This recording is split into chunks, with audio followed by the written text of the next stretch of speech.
Bismillah. Bismillah.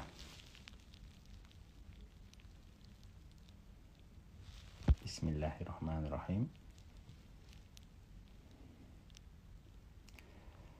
Assalamu alaikum wa rahmatullahi wa barakatuhu. Hurmetli bауырлар.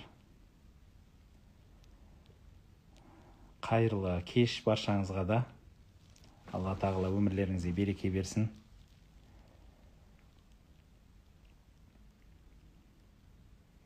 Шүкір Аллаға, альхамдулилля. Алла разы болсын. Құрметті бауырлар, мен бір комментарий айтайыншы.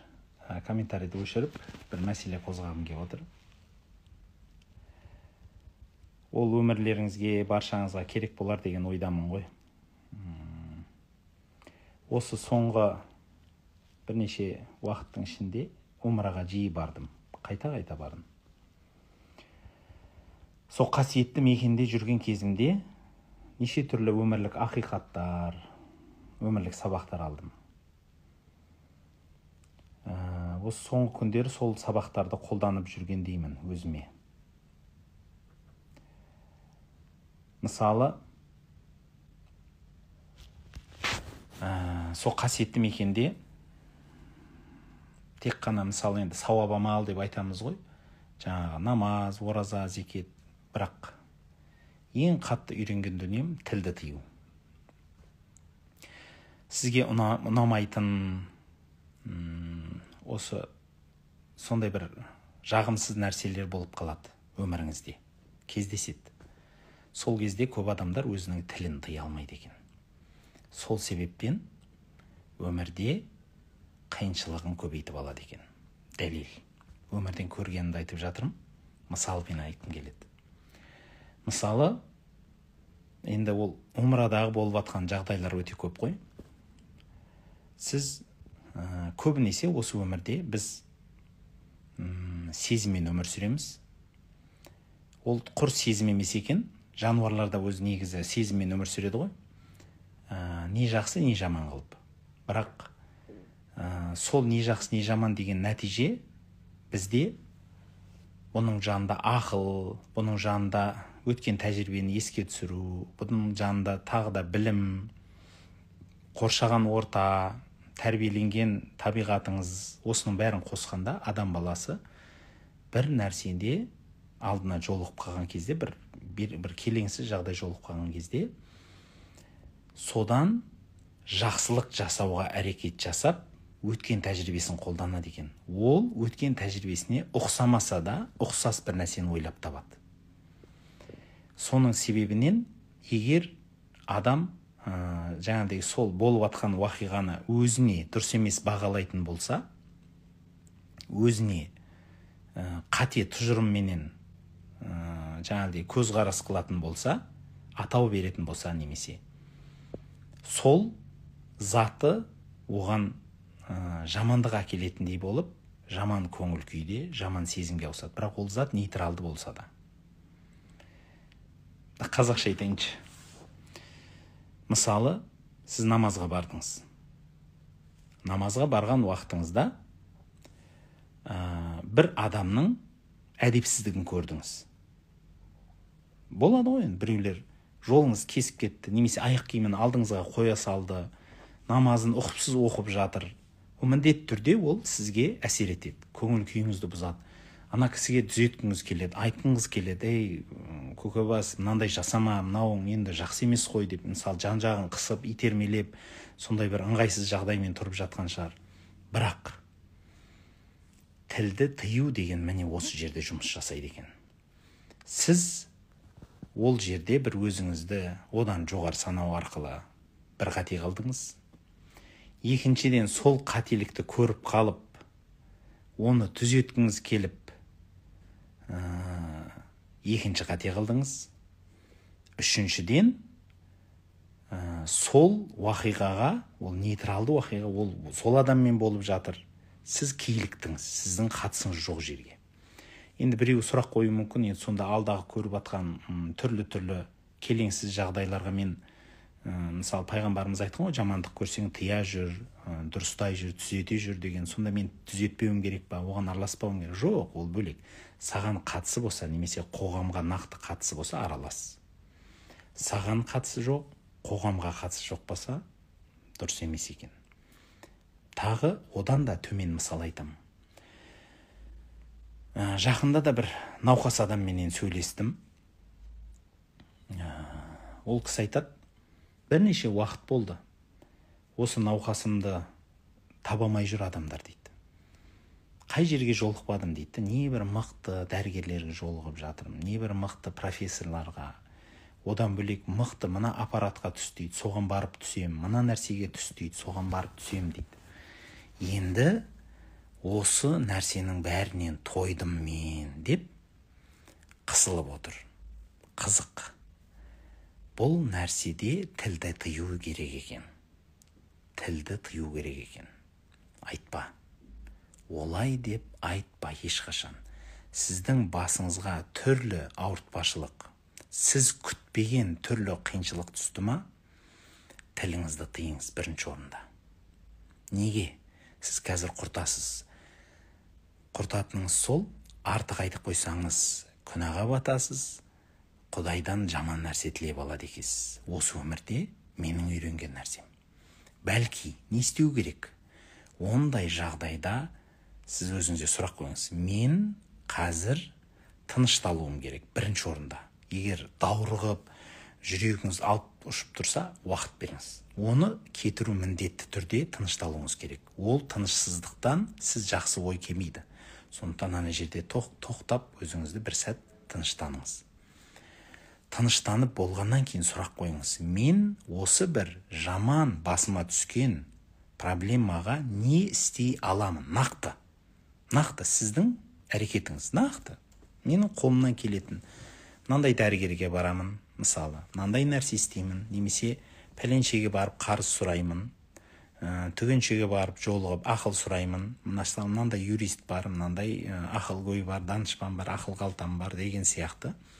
Өзіңіздің қолыңыздан келетін істерді алып, арнайы кішкентай жоспар жасап, сол жоспарды іске айналдырасыз. Бірақ соны іске айналдырып атқан кезде сол сізге жұбаныш болу үшін, және де шайтанның есігін жабу үшін істеуіңіз керек. Яғни ертең жүрегіңізде мынаны істемедің ғой, ананы істемедің ғой деген нәрсенің бәрін сызып, жауап жазып қойыңыз, шамаңыз жеткенше. Екінші тірлік Құдайға тапсыра білу. Қолыңыздан келмейтін істің барлығын қалғанын Аллаға тапсыра білу. Ол жерде адамның иманы рөл ойнайды екен. Егер сіз Аллаға шынайы сене білсеңіз, мысалы, Аллахым, алдымда проблема тұр, мен шамам келгенше істедім, енді қалғаны саған. Осы жерде сізде екі жол айрық шығады. Біріншісі, Алла туралы сіз қалай ойлайсыз? Сіздің және Алланың арасындағы байланыс. Міне осы жерде жарқ ете қалады. Кім деп ойлайсың Алланы? Осы сұрақты тіпті өзіңізге де қойыңыз. Сіздің тапсырған аманатыңызды орындай ала ма? Алла орындай алмай ма? Өйткені әйгілі үлкен ғалым кісі бар. Осы жақында бір кісі маған соның сөзін еске сүріп жіберіп жатыр. Өзбекстанда Мұхаммад Садық Мұхаммад Юсуф деген үлкен ғалым кісі дүниеден өтті ғой. Сол кісінің бір сөзі бар, баласына айтқан. Балам дейді. Мына дүниеде сондай Аллаға үмітің болсын дейді. Осы бүкіл әлемнің халқының күнәсі сенің мойныңа ілініп қалса да, ойлаңызшы, бүкіл әлемнің халқының барлығының күнәсін саған артып тастаса да, Құдайдың алдына барып, Алла тағала мені кешіреді деген үмітте бол дейді. Соншалық үмітте болу керек. Ал енді осының антонимі қарама қарсы. Және де бүкіл әлем халқының сауап ісінің бәрі саған мойныңа ілініп қалса да, Құдайдан қорқа біл дейді. Алладан басыңды иіп, қорқа біл дейді. Осы екі шекараның арасы сіздің Аллаға деген иманыңызды білдіреді. Басыңызға түскен қиыншылық, ауыртпашылық Алланың алдында еш нәрсе емес ол. Сіз қолыңыздан келгенін істеп, Аллаға тапсыра біліңіз. Алла тағала қалғанының бәрін өзі реттейді. Ал қалай реттейді? Ол сіз бен Алланың арасындағы байланыс. Қалай боласыз? Алла тағала солай қарай реттеп береді. Тағы да бір кісі бар ғой.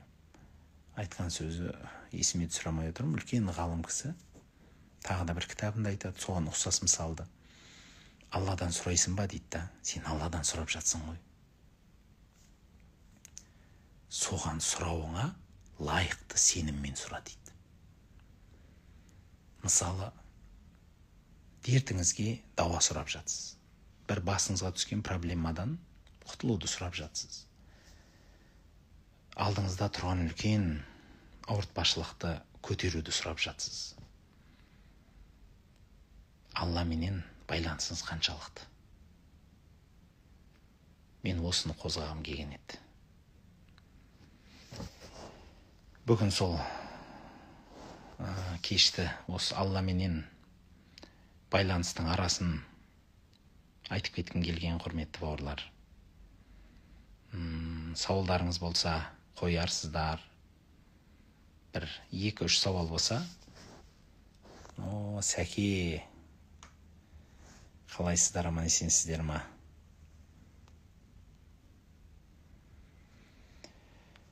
Алла разы болсын деп жатыр. Алла баршамызға да разы болсын, құрметті бауырлар.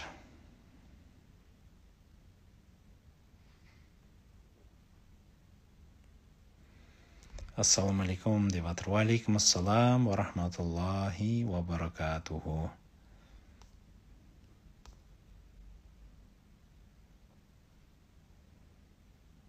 Ұстаз махрге білім үйретсін деді. Білім махрге жата ма? Негізі біздің ханафи мазхабында зат бергені жақсырақ. Мағыналай зат нәрседен көрі іске асатын зат бергені жақсы.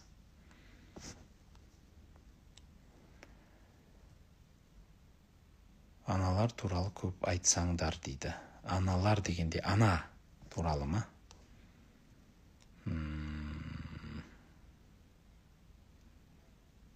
Ұстаз дұға қабыл қалай болады? Ол туралы керемет айтқан сөздерім бар. Ойланып көріңіздер.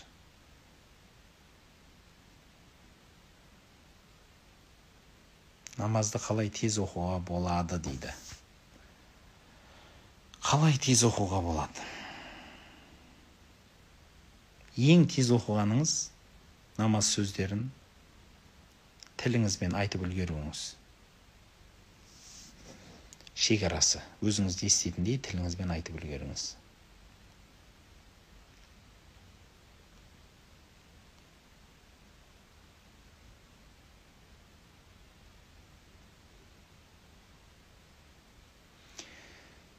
Ұстаз, өзіңе қатысы жоқ және қатысы бар дегенді қалай ажыратуға болады дейді. Енді білмеймін, қазақша айтып тұрмын ғой. Өзіңізге қатысы бар дегені сізге тікелей қатысы бар. Яғни сіздің осы дүниеңіз, ақыретіңізге қатысы бар сол істе.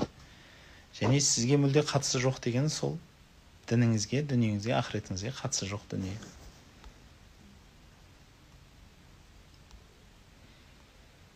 Ұстаз, махрге қажылықты сұрау қаншалықты дұрыс, әлде қате ма дейді. Қажылыққа апарып кел, умараға апарып кел деп па?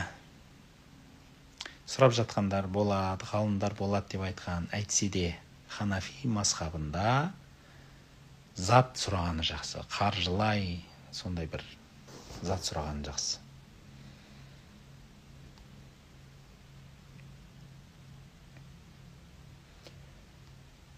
Сұрақтарыңыз өте көп екен. Салауатты 2000 айту үшін қысқаша қалай айтуға болады? Интернеттен, Google молдадан сұрасаңыз, қысқаша салауат десеңіз шығады. Менің қарызым көбейіп, жүрегім қатты соғып, ұйқым қашып кетті. Қандай ақыл айтасыз? Өзіңізді өзгертіңіз. қарызға деген көзқарас, қаражатқа деген көзқарас, үнемшілдіктің реті, сол қарызға батудағы сіздің көзқарасыңыз, мал қолданудағы көзқарасыңыз дұрыс емес негізі. Анау интернет блогерлердің айтып жүргенінде бір ақиқат бар. Ал сізге айтатын дүнием, үнемдей біліп және қарыздан құтыла білу жолын іздеңіз. Оның жолдары өте көп. Соның біреуі, мысалы, тапқан ақшаны екіге немесе үшке бөлу, бір бөлігін міндетті түрде қарызға беріп отыру.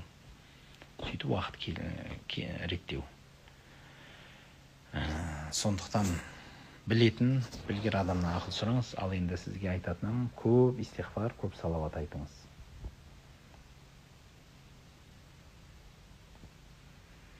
Жұмыста оқи алмасақ, намазды жинап оқысам бола ма дейді. Болады, оқысаңыз, бірақ жақсы емес. Барынша жұмыста да, бар жерде де оқуға әрекет жасаңыз. Дүниеден өтіп кетсең де үзілмейтін сауапты айтып кетесіз бе дейді. Білім қалдырыңыз. Елге қызмет қылатын заттар қалдырыңыз, яғни жол салу, көпір салу, мазар, базар, мектеп, сондай нәрселер қалдырсаңыз керемет.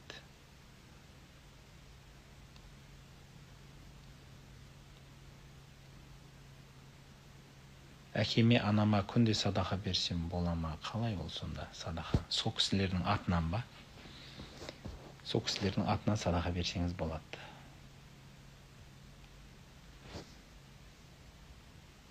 Көшедегі садақа сұраушыларға ақша берген дұрыс па дейді. Мен бір ұстаздардан сұраған кезімде айтқан, егер сол кісінің жалғаншы екенін біліп тұрсаң, бермегенің абзал деп айтады. Шын мұқтаж адамды іздегеніңіз жақсырақ.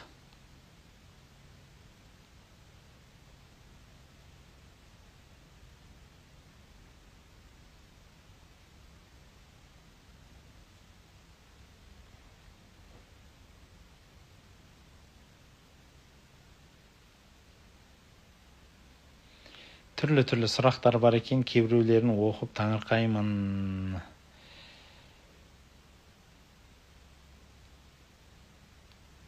Құран оқу үшін алфавит жаттау керек па? Иә. Ұстаз керек. Негізі ұстаздан өткізіп алыңыз. Ұстазсыз өзіңіз өз бетіңізше оқымаңыз. Қатені бүлдіріп тастайсыз, сұмдық қате қыласыз.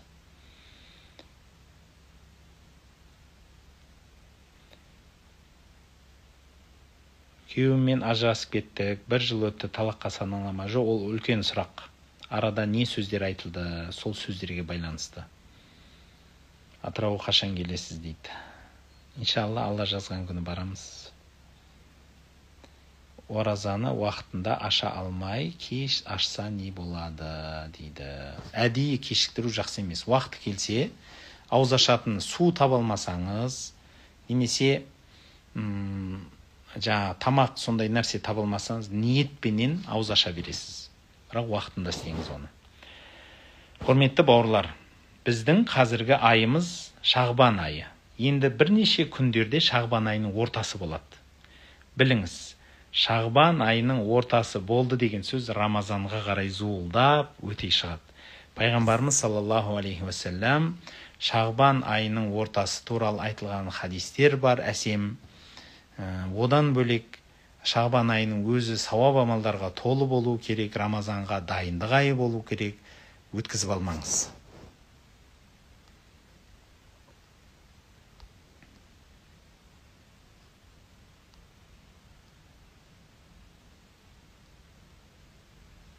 Бастарыңызға қиыншылық іс болса, аятыл курсиді көп оқыңыздар. Иншалла. Сосын тағы бір нәрсе. Пайғамбарымыз саллаллаху алейхи уассаламда сөз бар. Әйелдеріңізге Уақиға сүресін үйретіңіздер, қаражаттан қысылсаңыздар деген сөз бар екен. Сондықтан жанұяңызға Уақиға сүресін оқып үйреніңіз, жақсы болады. Қаражат жағын айтып жатырмын.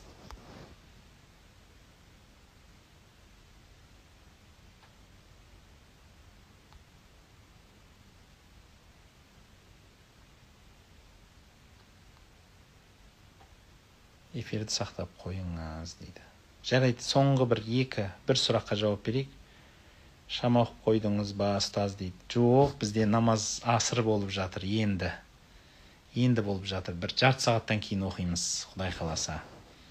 Қарыз міндетті түрде өтеу керек пе? Қандай қарыз болсын?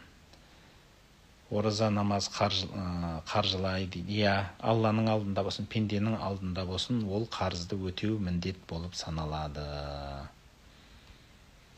Құранды тәпсірі туралы кеңес беріңізші, қандай білім кітаптары бар? Сіз арабша білсеңіз, жазыңыз, сосын айтамыз. Қандай мағынада оқуыңыз келеді, соған қарай көреміз. Арабша білсеңіз, не қылыңыз? Енді бір жағы арабша білсеңіз, ұстазыңыздан да сұрасаңыз, сізге жол көрсетеді.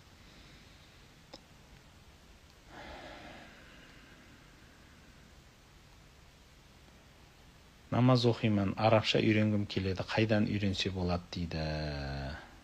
Машалла, Мұртаза Қарекең кіріпті. Қареке, қалайсыз, аман есенсіз ба? Намаз оқимын, арабша үйренгім келеді, қайдан үйренсем болады дейді. Біздің Қазақстанның ең үлкен мешіттерінің көпшілігінде аудандық, қалалық, облыстық деңгейдегі, сосын одан да төмен кішкентайлау мешіттерде имам егер өзі сауаты болса, немесе жанында мықты ұстазы болса, міндетті түрде курстар бар. Сол курстарға қатысып, содан сабақ алыңыз. Ұстазсыз болмайды. Маңғыстауға келмейсіз бе дейді. Уәдем бар, Маңғыстауға келемін, иншалла. Сен қалаған өзгеріс тренингін тағы да көргім келеді. Иншалла болады, Құдай қаласа.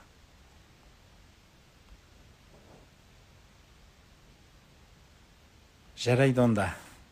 Сауда саламат болыңыздар. Жоғарыда айтқан бір керемет кеңесім бар. Алламен өзіңіздің араңыздағы байланысыңызды нығайтыңыз, реттеңіз. Мүмкін Құдай жазып жатса, ертең тағы да жолығамыз. Сауал жазып қойсаңыз, осының астына ой салатын керемет тақырыптар жазсаңыз, иншалла талқылаймыз. Сауда саламат болыңыздар.